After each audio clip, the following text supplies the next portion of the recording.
Ah, attention, où vous mettez les pieds. Oui, voilà. Alors, bonjour Emmanuel. Bonjour, donc là, vous avez plus de piles. Oui, nous n'avons plus de piles à ce petit appareil, ce qui fait que je suis obligé de me lever pour faire marcher la caméra. C'est vraiment l'artisanat. Absolument. Bien, comment allez-vous? Bah écoutez, je vais aussi mal que vous. Oui, ça c'est sûr. Donc c'est quand même un bon point. Oui. Mais bon, c'est une habitude puisqu'on va mal depuis des années. Oui, alors nos amis par contre qui s'occupent de RSI vont mieux. RSI, oui. Eux ça va mieux. Eux ça va mieux parce qu'ils ont fait vous avez vu, ils ont fait une fédération. Ouais. Donc, je trouve ça vraiment bien. Ils ont fait une fédération de tous ceux qui est assez large quand même, hein, de tous ceux qui se battent. Les libérés d'abord, et puis ensuite tous les autres, enfin un certain nombre, se sont regroupés dans une fédération pour se battre contre les excès. Contre quoi maintenant? Parce que de toute façon le RSI est mort. Ah oui, mais enfin le RSI il est mort, mais il a été remplacé par la sécurité sociale, ce qui n'est pas un gros avantage, hein, par l'URSSAF, oui. Donc en fait, pour eux le combat non seulement continue, mais va s'intensifier bien sûr. Hein. Alors ils ont par rapport à nous un avantage important, puisque eux, d'abord ils sont nombreux, et nous on est quand même... Ils sont plus nombreux que nous, parce qu'il y a davantage de gens qui paient les charges sociales que de gens qui sont contrôlés par le fisc. Qui sont redressés. Qui sont redressés par le fisc, contrôlés et redressés, oui. Donc effectivement, ils sont entre 3 et 5 millions. Hein, nous, on est beaucoup moins. Nous, on est 50 000 par an. Donc effectivement, c'est beaucoup moins. Et puis combien chez nous se battent? Oui, on va en parler effectivement après. Mais donc, nos amis là, ce qu'ils font, c'est effectivement très bien. Et ils ont donc l'avantage sur nous qu'ils parlent d'un problème qui est assez bien cerné. Et eux, ils n'ont pas l'opinion publique contre eux. Parce qu'ils paient une prestation pour quelque chose de défini, l'assurance maladie, l'assurance retraite. Donc, ils peuvent comparer la somme qu'ils payent par rapport à la prestation, et ils peuvent faire la démonstration qu'ils pourraient avoir les mêmes prestations pour à peu près le tiers de ce qu'ils payent. Donc évidemment, ils n'ont pas de peine à faire la démonstration que quand même ils sont quelque part un peu volés, quoi, et que donc ça vient du monopole contre lequel ils se battent. Oui, donc, mais s'ils sont volés, c'est par solidarité. Alors voilà, c'est pour renflouer les caisses. Oui, donc comme nous d'ailleurs. Oui, c'est un petit peu comme nous. La finalité, on parle de la finalité. Sauf que la solidarité, comme le nom l'indique, c'est la solidarité. Ça ne peut pas être sectorisé. C'est-à-dire, on ne peut pas parler de solidarité en assurance maladie. On peut parler, par exemple, l'assurance maladie, ça concerne tous ceux qui sont malades et ça ne concerne pas ceux qui ont un autre désagrément de la vie. C'est autre chose, c'est la solidarité. La solidarité dans l'action de l'assurance, bien sûr que c'est le principe même de l'assurance. Alors ce que critiquent ceux qui sont pour l'assurance monopolitique disent il faut que tout le monde puisse être assuré, même ceux qui ne peuvent pas payer. Donc, oui, mais à ce moment-là, plus personne paierait. Dans une assurance privée, celui qui ne paye pas, il n'est plus assuré. Ben oui. Mais le RSI, c'était déjà comme ça. Mais non, mais si vous ne payez pas, il vous tombe dessus. Oui, surtout, vous n'êtes plus assuré. Si vous ne payez plus le RSI, vous n'êtes plus assuré. C'est pas comme la Sécu ou l'URSSAF où les gens restent assurés. Le RSI, vous n'êtes plus assuré. Donc, et ils vous réclament ce que vous devez. Le fait de payer l'assurance à ceux qui ne peuvent pas la payer, c'est un problème qui touche tous les Français, c'est du niveau de l'impôt et pas de la cotisation d'une assurance. Donc si vous voulez, on cotise une assurance, un certain nombre de gens, pour des raisons X ou Y, ne peuvent pas cotiser parce que soit ils sont paupérisés d'une façon extrême, soit ils sont en transit parce qu'ils sont réfugiés, soit, enfin, il y a des motifs. À ce moment-là, la collectivité, c'est-à-dire l'impôt, vient abonder l'assureur, qu'il soit privé ou qu'il soit public, vient abonder l'assureur pour payer la cotisation. Pour ces personnes-là. Voilà, c'est ça la solidarité. C'est pas d'augmenter les cotisations sans contrôle. Pour que l'argent aille ailleurs. Voilà, et pour que l'argent aille ailleurs et pour dire ben, c'est la solidarité. Oui, mais ça fait 50 ans qu'on fait ça en France. Hein, oui, c'est parce que l'argent va ailleurs. Souvenez-vous des vignettes pour les vieux. Voilà, c'est tricher. Tout est comme ça. Oui, c'est tricher. Mais nous on triche toujours. Alors, donc on en revient au fait que leur combat est un petit peu plus simple que le nôtre, englobe davantage de monde, et ils n'arrivent pas au combat avec une image déjà de coupable. Oui. Tandis que nous, c'est très différent. Nous, on vient chez nous, on nous détecte Un redressement. un redressement, c'est-à-dire on nous traite de voleurs, Oui. on ne le démontre jamais, Non. on n'a pas le droit de se défendre, Non. et on perd 9 fois sur 10. Oui. Voilà. Donc ça veut dire que c'est pas la même chose, c'est-à-dire qu'on est accusé, dès le départ, nous sommes accusés de délinquance. Accusé et jugé. Et jugé. Parce que c'est ça, hein, je sais Voilà. pas. Alors, nous pouvons dire que nous sommes vraiment dans une zone de non-droit. Alors, eux, ils n'ont pas, les gens qui se battent contre la Sécu, ils n'ont pas ce problème de non-droit parce qu'ils ont des cotisations qui sont fixes et on ne vient pas leur dire, ben, vous devriez cotiser 4 fois plus. On ne vient pas leur dire ça. Mais par contre, on leur fait payer 3 fois le prix. Donc, c'est pas la même chose. Donc, ils peuvent aller au combat, ils sont mieux, au niveau de communication, ils sont mieux armés que nous. Voilà. Et nous, mais autrement, c'est le même résultat, puisqu'effectivement, nous, on paye 3 fois à peu près ce que l'impôt, généralement, on paye 3 fois ce qu'on aurait payé pour les prestations dont on a besoin. Et puis nous, en plus, on nous fait payer un impôt qui n'existe pas. On fait payer un impôt sur des revenus que nous n'avons pas. Et dont on vient nous dire, vous avez tel revenu. Et on n'a pas le droit de se défendre. Donc, si, on a le droit de se défendre, mais bon, c'est de la défense poudre aux yeux qu'on a, nous. Oui, voilà, puisqu'on est jugé d'avance, que voilà. tout le circuit est bien rodé, on est bien d'accord. Donc vous passez de la case accusé à la case condamné, sans qu'il y ait rien au milieu, et voilà, ça se passe comme ça. Et tout le monde est content.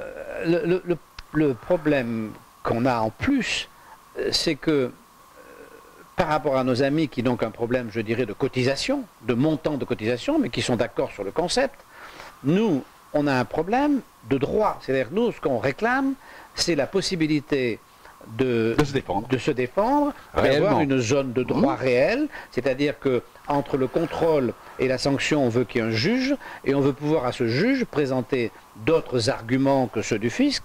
On veut pouvoir avoir enregistré ce qui s'est passé avec le fisc, on veut pouvoir se défendre légitimement. Et ça, il n'y a que le législateur qui peut nous le donner. Mais l'inconvénient, c'est qu'on ne peut pas solliciter le législateur, puisque c'est lui-même qui bénéficie, qui profite des excès qui nous tuent, et qui réclame qu'on nous tue davantage. Oui. Donc, c'est barbe bleue, quoi. Oui. Donc, si vous voulez... Et les Français aussi réclament qu'on nous tue encore plus.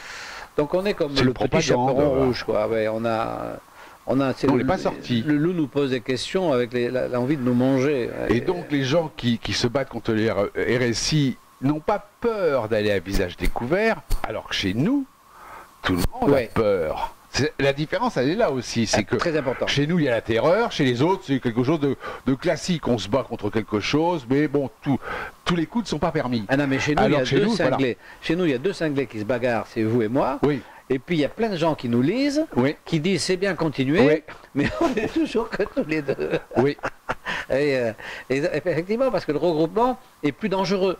On voit bien que le RSI est un peu impuissant à menacer, il ne peut pas aller très loin dans ses menaces, l'URSSAF sera pareil, mais sans paraître, la tare du RSI, c'est qu'il y a des gens qui font la même chose pour 3 fois moins cher. Donc c'est une tare, hein. Donc c'est un vrai problème. Mais on vous dit au RSI, vous devez tant, donc celui qui paye, il n'a pas de problème. Non. Je veux dire, il n'a pas de problème. Alors que nous, on a beau payer nos impôts, si on a envie de nous faire des problèmes, on nous fait des problèmes, on nous tue, quoi. Je veux dire, voilà, oui. Le RSI ne vient pas dire à quelqu'un, bon, vous avez payé tant, ben maintenant vous devez payer 3 fois plus. Voilà. Non. Tandis que nous, vous avez payé votre impôt, et puis on vous dit, ben non, c'est pas suffisant, parce que là, vous avez gagné beaucoup plus d'argent. Vous avez triché d'abord. Oui, voilà, vous avez triché. C'est pas que vous avez gagné de l'argent, vous avez triché. C'est ça.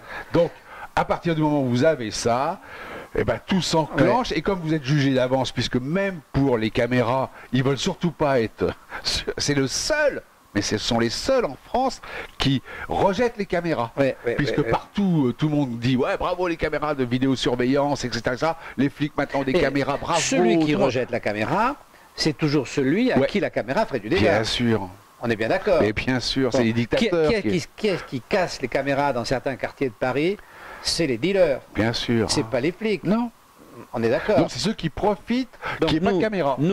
Voilà. Ah, donc nous, c'est des dealers qui veulent pas qu'il y ait de caméra chez nous, les dealers de l'État. Du fisc. Du fisc, hein, voilà. C'est pas nous. Non. Voilà. Donc, bon, voilà. Donc, ce sont des escrocs. C'est une catastrophe, cette Donc, époque. ce que je veux dire, c'est que chez nous, on a du mal à fédérer officiellement. Tout le monde est d'accord, vous savez, tout le monde est d'accord. Oui, allez, mais officiellement, aïe, on n'a pas envie parce que tout le monde vit dans la terreur et se dit. Alors, vous avez deux cas de figure. Vous avez le mec qui est mort, il a déjà été jugé, etc., et il est mort et il n'a plus envie de se battre, bien souvent, hein, parce qu'il est ruiné moralement et financièrement. Et puis vous avez la personne qui est en cours. Et à n'importe quel stade où elle est dans le redressement, c'est-à-dire avant le TA, après le TA, ou à tout, s'imagine que si elle est sage, si elle ne fait pas de bruit, si elle dit rien, elle va échapper à la et c'est exactement ce qui se passait. À la guillotine. Oui, pour les nazis avec les juifs. Les juifs ont accepté les ghettos et tout, en se disant, il ne faut rien dire, comme ça, on ne sera pas embêté. Ah, mais bien sûr, mais c'est... Mais ils montaient dans le train quand même. Ils montaient dans le train quand même. Et là, si vous voulez, c'est vrai que c'est dommage. Parce qu'il y a quand même à peu près, il y a au moins 58 personnes par an qui sont massacrées inutilement. Ouais. Et ces gens mais ils ne se rendent pas compte que ça va aller au bout et que de toute façon, nous quand on les récupère, effectivement, ils sont ruinés. Ça va aller au bout, c'est ça.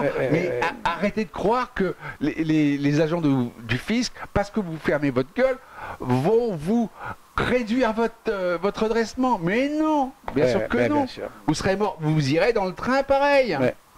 Ça change rien. Ça change rien. Donc en fait, nous on n'a pas d'issue. Nous, il n'y a pas d'issue possible. Non, mais nous, on devra bientôt avoir quand même l'hommage de la nation aussi, parce qu'on est les deux seuls à se battre, et on finira par gagner. On finira par gagner. Oui, je veux dire, on finira par partir. Oui, non, mais d'une façon ou d'une autre, soit qu'il y aura une révolution, mais on finira par gagner. Bon, mais on sera peut-être mort, mais j'espère qu'on aura l'hommage de la nation. Costume. Oui, mais même peu importe, l'hommage de la nation. Il restera nos vidéos. Ce sont les deux seuls hommes en France qui se sont battus. Publiquement. Voilà. Parce qu'il y a plein de gens qui se battent, mais ils ne se battent pas publiquement. On s'est battu publiquement. Nous sommes quand même un symbole. Ça nous... c'est sûr que c'est lourd à porter. C'est lourd à porter. Et bon, en même temps, notre site est votre site est un symbole. C'est le seul symbole de la résistance fiscale en France. Mais c'est fou. Vous êtes le... Voilà. Il y a des résistances fiscales, mais elles sont dans le... les résistances fiscales, elles sont dans le système. C'est-à-dire que le système a engendré toute une série de réactions et qu'il a toujours récupéré parce que c'est des réactions qui sont dans le système. Mais regardez les avocats, vous prenez un avocat fiscaliste, il est dans le système, et en fin de compte il va vous dire, parce que moi je l'ai vécu, vous l'avez peut-être vécu aussi, mais vous allez gagner M. Bolling, vous allez gagner. Bon, vous perdez, en attendant, il s'est gavé, et puis il vous dit, ah oui je comprends pas, vous auriez dû gagner. Et rebelote, ils sont dans le système, donc ils absorbent. Oui, parce que les magistrats qui tiennent les ficelles, qui sont évidemment complices du fisc, on ne peut pas dire le contraire, font gagner de temps en temps des cas qui ne remettent pas en question l'ensemble. C'est-à-dire qu'ils font gagner des petites opérations ponctuelles, sur des détails ponctuels, que le fisc, de petites erreurs matérielles, qui finalement permettent au fisc de dire à ses agents, attention, soyez plus prudents, là, n'oubliez pas d'être recommandé, ou comme ça.